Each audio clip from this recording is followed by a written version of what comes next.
Hello children, ये chemistry in everyday life unit का third lecture है जिसमें आज का बेसिक टॉपिक रहेगा ड्रग और एंजाइम के बीच में कैसे इंटरेक्शन होता है।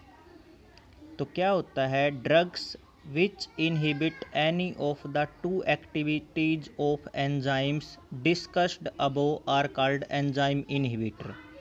पिछले लेक्चर में मैंने बताया था एंजाइम के दो बेसिक काम होते हैं, दो एक्टिविटी होती हैं अगर आपको ध्यान है।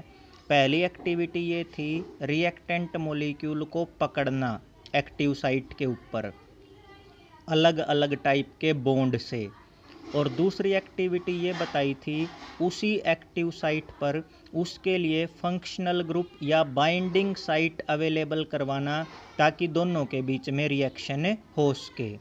अब कहता है अगर कोई ड्रग एंजाइम की बताई गई दोनों एक्टिविटीज़ में से किसी को भी रोक दे तो ऐसी ड्रग को बोला जाता है एंजाइम इनहिबिटर्स, यानी कि एंजाइम के कार्य को रोकने वाली। यहाँ से आप ये डेफिनेशन नोट करेंगे। एंजाइम इनहिबिटर जो होते हैं वो बाइंडिंग साइट को ही ब्लॉक कर देते हैं, thereby preventing the binding of the substrate to the active site and hence inhibiting the catalytic activity of enzyme.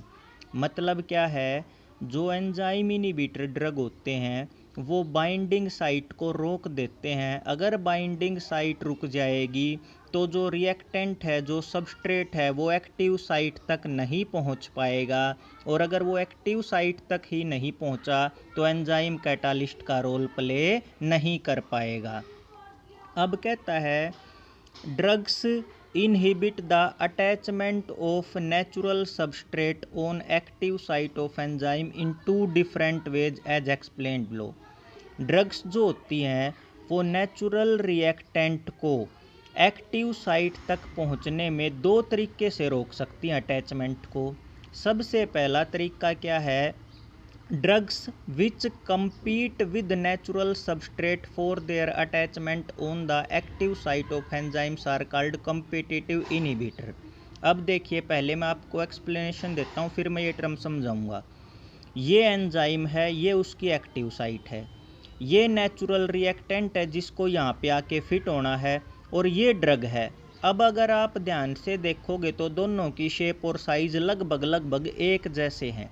तो क्या होगा, इस रिएक्टेंट की बजाय ये ड्रग अगर यहाँ पे आ जाए तो ये साइट ब्लॉक हो गई। साइट ब्लॉक हो गई तो रिएक्टेंट यहाँ पे नहीं पहुँच पाया और दोनों के बीच में कंपटीशन हो गया। तो ऐसी ड्रग क्या कहलाएगी, कम्पिटिटिव इनहिबिटर। यहाँ पे आप शॉर्ट नोट तैयार करेंगे कम्पिटिटिव इनहिबिटर और नॉन कम्पिटिटिव इनहिबिटर के ऊपर। मैं एक बार फिर बता रहा हूँ, ड्रग जो होती हैं, कुछ ड्रग रिएक्टेंट के शेप साइज स्ट्रक्चर से मैच करती हैं, इसलिए वो खुद एक्टिव साइट पे आके उसको ब्लॉक कर देती हैं, इसलिए उनको क्या बोला जाता है, कम्पिटिटिव इनहिबिटर। ये देखिए ड्रग यहाँ पे आ गई, इसने एंजाइम की एक्टिव साइट को ब्लॉक कर दिया और रिएक्शन नहीं हो पाई, रिएक्टेंट आपका ऐसे का ऐसा रह गया।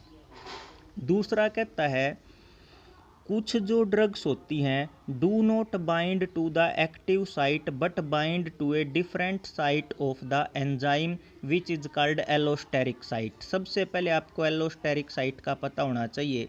एक्टिव साइट मैं आपको समझा चुका हूँ, एक्टिव साइट को छोड़कर बची हुई कोई भी जगह एलोस्टेरिक साइट कहलाती है। जैसे आप इस डायग्राम में देखिए, ये एंजाइम की एक्टिव साइट है और मैं यहाँ पे क्या बता रहा हूँ आपको, एलोस्टेरिक साइट। तो कहता है कुछ ड्रग ऐसी होती हैं जो एक्टिव साइट पर बॉन्ड नहीं बनाती, किसी दूसरी साइट पर बना लेती हैं, और वो दूसरी साइट क्या कहलाती है, एलोस्टेरिक साइट। ये जो बाइंडिंग है ड्रग की at allosteric site, it changes the shape of active site. यदि कोई ड्रग एलोस्टेरिक साइट पे आके अटैच हो जाए तो इसका रिजल्ट क्या होगा, एक्टिव साइट की शेप बदल जाएगी। आप डायग्राम में देख सकते हैं मैं क्या बता रहा हूँ। अगर कोई ड्रग एलोस्टेरिक साइट के ऊपर आके चिपक जाए तो एक्टिव साइट की शेप चेंज हो जाएगी, और अगर एक्टिव साइट की शेप चेंज हो गई तो रिएक्टेंट फिर से इसके अंदर फिट नहीं हो सकता तो फिर से रिएक्शन नहीं हुई तो इसकी एक्टिविटी क्या होगी, ब्लॉक। तो अब इसको हम क्या बोलेंगे, नॉन कम्पिटिटिव इनहिबिटर। कंपिटिटिव में तो क्या हुआ, दोनों के शेप साइज सेम थे तो इसने आके साइट को ब्लॉक कर दिया। नॉन कंपिटिटिव में क्या हुआ, खुद आके एलोस्टेरिक साइट पे बॉन्ड बना लिया, एक्टिव साइट की शेप चेंज हो गई। अब रिएक्टेंट और एक्टिव साइट में कोई मैचिंग नहीं तो रिएक्शन नहीं होगी। तो यहाँ से 3 नंबर में आपसे कंपिटिटिव इनहिबिशन और नॉन कंपिटिटिव इनहिबिशन के ऊपर शॉर्ट नोट मांगा जा सकता है।